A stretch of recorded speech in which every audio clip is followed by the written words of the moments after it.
औज़ुबिल्लाहि मिनश्शैतानिर्रजीम बिस्मिल्लाहिर्रहमानिर्रहीम अस्सलामु अलैकुम वरहमतुल्लाहि वबरकातुहू। हम पढ़ रहे हैं प्रोज़ और आज हम पढ़ने वाले हैं चैप्टर नंबर 1। प्रोज़ क्या होती है बेसिकली, इसके बारे में हम जानेंगे आज। प्रोज़ का जो लफ्ज़ी मतलब है वो है नसर, यानी टेक्स्ट फॉर्म में कोई भी चीज़ लिखी हो तो उसको हम क्या कहते हैं, प्रोज़ बोलते हैं। Pros is called normal language. Normal language यानी आम ज़ुबान। It is what we use in everyday speech. It consists of sentences and paragraphs and it is what most novels and contemporary are written in. Mostly जो novels वगैरह होते हैं या novel जैसी कोई और types होती हैं text की या literature की, वो क्या कहलाती हैं, वो prose कहलाती हैं। और ये consist किस चीज़ से करता है, जुमलों पे और paragraphs पे, sentences and paragraphs. Verse can also be called poetry. It tends to have a regular rhythm and is divided into stanzas rather than paragraphs. इसके बरक्स जो वर्स है उसको हम कहते हैं पोइट्री। और पोइट्री का ये होता है कि उसके अंदर एक रेगुलर रिदम पाया जाता है और उसके अंदर पैराग्राफ्स की जगह स्टैंजाज होते हैं। Verse can sometime rhyme in prose. Words are arranged in sentences which form a paragraph. Prose में क्या होता है कि अल्फाज को इस तरह से अरेंज किया जाता है सेंटेंसेस की शक्ल में कि वो एक पैराग्राफ बना रहे होते हैं। और जो वर्ड्स होती है उसके अंदर वो कभी कभार राइमिंग होती है, उसमें राइम स्कीम होती है, यानी कि जो उनके लास्ट वर्ड्स होते हैं वो सेम साउंड दे रहे होते हैं। However, in a verse, words are organized in line, a single metrical line or group of lines. Stanzas, the prose is written by an author or writer, while verses are written by a poet. Words के अंदर क्या होता है कि words को lines के form में arrange किया जाता है और फिर वो क्या बनाते हैं, स्टैंजाज बनाते हैं। और प्रोज़ में क्या होता है कि वर्ड्स को सेंटेंसेस की फॉर्म में अरेंज किया जाता है और वो क्या बना देते हैं, पैराग्राफ बना देते हैं। प्रोज़ लिखी जाती है मुसन्निफ़ या अदीब की तरफ से और जो शायरी है या वर्स है वो एक पोइट लिखता है। हम इनके अब की डिफरेंसेस देखते हैं between prose and verse. The difference between prose and verse is discussed in the points below. Any type of literary work which follows the simple grammatical structure to form sentences and paragraphs is called prose, as against when words are metrically arranged in a sequence as per a given design or rhythm, it is called verse. जब freely arrange किया जाता है words को to form sentences and paragraphs, बिल्कुल उनकी कोई ये नहीं है कि आप रिदम के साथ लिखो, फ्री स्ट्रक्चर में आप उनको दे रहे हो और सिंपल ग्रामेटिकल स्ट्रक्चर होता है उनका। कोई उनको आप यूँ समझ लें कि जिस तरह पोइट्री के अंदर लफ्ज़ों की तज़ीन की जाती है, आराइश की जाती है, उस तरह से प्रोज़ के अंदर बिल्कुल भी नहीं होता। सिंपल लैंग्वेज का इस्तेमाल किया जाता है। और अगर पोइट्री की बात करें तो उसमें एक प्रॉपर सीक्वेंस होता है, एक प्रॉपर डिज़ाइन होता है, रिदम होता है, उसको हम कहते हैं verse. Well the prose is a form of text, the verse is a form of poetic composition. Prose जो है वो एक टेक्स्ट की फॉर्म है और वर्स जो है वो पोइटिक कॉम्पोजिशन होती है। Rhyme and rhythm play a significant role in verse whereas there is no rhyme or rhythm in a verse.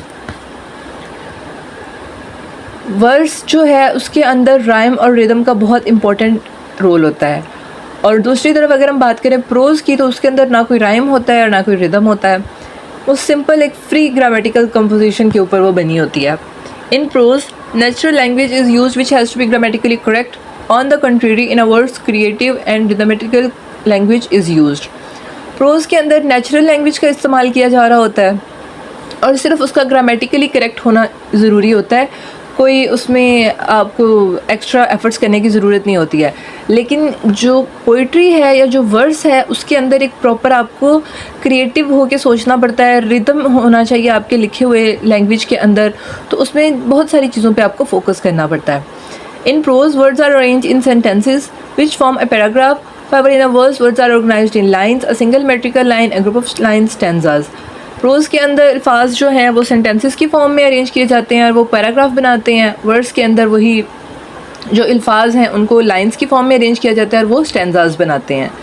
The prose is written by an author or writer while verses are written by a poet. Prose follows a practical or direct approach for sentence construction. In contrast, an aesthetical approach is followed in verse. Pros जो है उसके अंदर एक practical और direct approach इस्तेमाल की जाती है सेंटेंस बनाने के लिए और वर्ड्स के अंदर एक एस्थेटिकल अप्रोच को फॉलो किया जाता है। नेक्स्ट हम पढ़ेंगे types of pros. Writers use different types of prose as a literary device depending on the style and purpose of their work. Here are the different types of prose. 3 types होती हैं इसकी, हम इनको detail से पढ़ते हैं। Non fiction. Defining non-fictional prose literature is an immensely challenging task. However, non-fictional prose is any literary work that is based mainly on fact, even though it may contain fictional elements. Non-fictional basically किसी भी ऐसे work को हम कह सकते हैं जो कि फैक्ट्स की बेस पे लिखा गया हो, यानी उसमें जो तख़य्युलात का एक कॉन्सेप्ट है, जो एक इमेजिनेशन का कॉन्सेप्ट है, वो कम से कम पाया जाता हो। थोड़ा बहुत टच आप दे सकते हैं, फिक्शनल एलिमेंट्स उसके अंदर आप एडअप कर सकते हैं, लेकिन उसकी जो बेसिस होनी चाहिए या उसके बैक एंड पे जो स्टोरी है वो रियल होनी चाहिए, फैक्ट्स की बेस पे होनी चाहिए। Examples are the essay and biography. इसमें एसे और बायोग्राफी की एग्जांपल्स हम दे सकते हैं। This type of literature differs from bare statements of facts such as those recorded in an old chronicle or inserted in a business letter or in an impersonal message of mere information. जो non fiction है ये different होती है from letter से। Business letters जो होते हैं वो, या फिर कोई ऐसे पर्सनल मैसेजेस या जो इंफॉर्मेशन की बेस पे लिखे जा रहे हों, ये उनसे टोटली डिफरेंट होती है non fiction. As used in a broad sense, the term non-fiction prose literature here designates writing intended to instruct, but does not include highly scientific and erudite writings in which no aesthetic concern is evinced. यानी जो non fiction होती है उसके अंदर एक instruction की एक जो उसको लिखने की इंटेंशन होती है वो इंस्ट्रक्शन हो सकती है, लेकिन उसमें जो अल्फाज का इस्तेमाल किया जा रहा होता है वो बहुत ज़्यादा साइंटिफिक नहीं होते हैं और ना ही बहुत ज़्यादा कोई एस्थेटिक्स का इस्तेमाल किया जा रहा होता है, बस वो एक टू द पॉइंट बात होती है। टू परस्यू, टू कन्वर्ट और टू कन्वे एक्सपीरियंस और रियलिटी थ्रू फैक्चुअल और स्पिरिचुअल रिवलेशन। लाइक उसमें आप परस्यू कर रहे होते हो या कन्वर्ट कर रहे होते हो अपना जो एक्सपीरियंस होता है उसको, या फिर जो रियलिटी होती है उसको किस चीज़ के ज़रिए, फैक्ट्स और स्पिरिचुअल रिवलेशंस के ज़रिए। Separate articles cover biography and literary criticism. Non-fictional prose genres cover an almost infinite variety of themes and they assume many shapes. In quantitative terms, if such could never be valid in such non-measurable matters, they probably include more than half of all that has been written in countries having a literature of their own. Non-fictional prose genres have flourished in nearly all countries with advanced literary features. The genres include political and polemical writings, biographical and autobiographical literature, religious writings and philosophical and moral or religious writings. Non-fiction में क्या क्या आ जाता है? Political और पोलेमिकल writings, biographical यानी किसी की आप बीती, या फिर ऑटोबायोग्राफिकल सवाने उमरी जो किसी की ज़िंदगी के ऊपर लिख दी जाती है। इस तरह का लिटरेचर जो होता है उसको भी हम प्रोज में काउंट करते हैं। इसके अलावा जो रिलीजियस राइटिंग्स होती हैं वो भी, और फ़िलासफ़िकल या फिर मॉरल रिलीजियस राइटिंग्स, इनको भी हम किस चीज़ में काउंट करते हैं? प्रोज के अंदर। नेक्स्ट हमारे पास इसकी कुछ एग्जांपल्स हैं नॉन फिक्शनल प्रोज की। Steve Jobs by Walter Isaacson, a life in parts by Bryan Cranston. Next हमारे पास हीरोइक प्रोज। हीरोइक प्रोज यूँ समझ लें कि ये जिस तरह एक दास्तान होती है या एक कहानी होती है जो लोगों को सुनाई जाती है, उसको हीरोइक प्रोज बोलते हैं। Heroic prose is narrative prose tales that are the counterpart of heroic poetry in subject, outlook and dramatic style.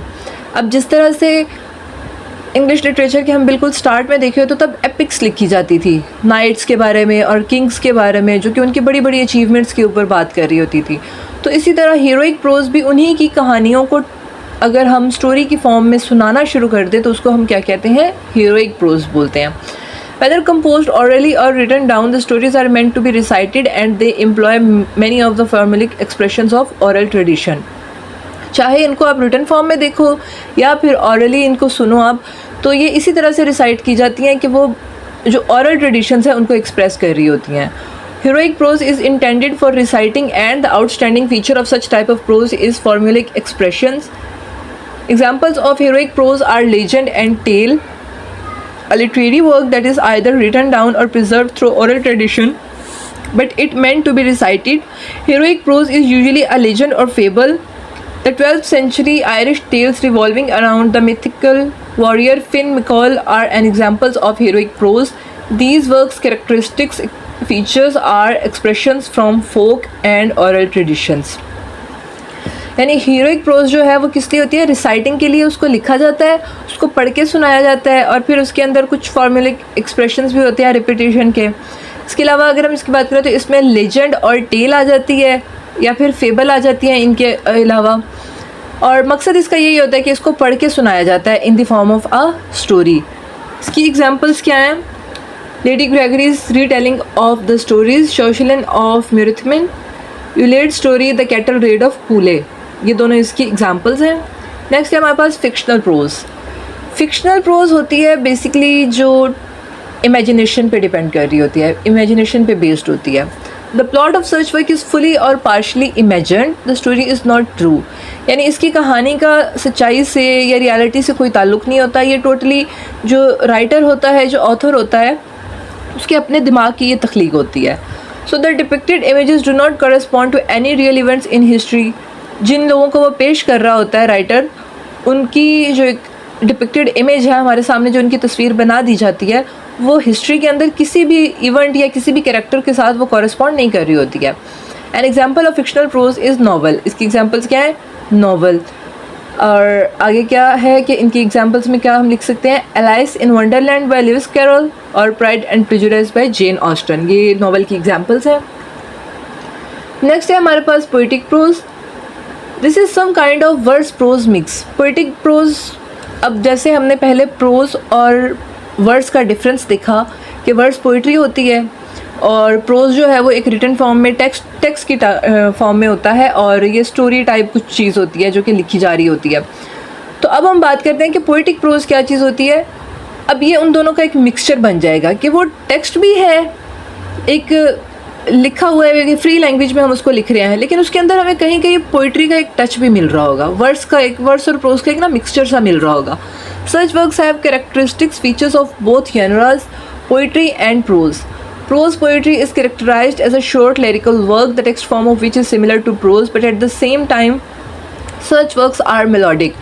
अब इसका जो टेक्स्ट है वो सिमिलर होता है किसके साथ? प्रोज के साथ, लेकिन एट द सेम टाइम इसके अंदर कुछ मेलोडी, कुछ रिदम, कुछ म्यूज़िकल सी चीज़ें और लिरिकल सा प्लॉट हो रहा होता है, इसके अंदर एलिवेट हो रहा होता है, और कुछ इमोशनैलिटी भी पाई जा रही होती है। तो ये जो सारी चीज़ें हैं ये उसके अंदर एक खूबसूरती क्रिएट कर देती हैं। Prose poetry sometime has even fragments of sporadic rhyming which brings it closer to poetry. कभी कभार इसके अंदर स्पोरेडिक राइमिंग्स भी होती हैं जो कि इसको पोइट्री से बहुत क्लोज ले आती हैं। इसकी poetic prose examples in literature, इसकी एग्जाम्पल्स हम देखते हैं। And if sometimes on the steps of a palace or the green grass of a ditch, in the mournful solitude of your room, you wake again, drunkenness already diminishing or gone, ask the wind, the wave, the star, the bird, the clock, everything that is flying, everything that is groaning, everything that is rolling, everything that is singing, everything that is speaking. Ask what time it is, and wind, wave, star, bird, clock will answer you. It is time to be drunk, so as not to be the martyred slaves of time. Be drunk, be continually drunk on wine, on poetry, or on virtue as you wish. तो ये एक example थी poetic pros की, जिसमें उसने बहुत खूबसूरत, ये अब लिखा तो प्रोज की फॉर्म में हुआ है कि एक पैराग्राफ लिखा हुआ है, लेकिन इसके अंदर हमें रिदम फील हो रही होती है। अगर हम इसको एक सॉन्ग की फॉर्म में सिंग करना चाहें तो हम इसको कर सकते हैं। That's all from my side. कोई क्वेश्चन हो तो आप पूछ सकते हैं।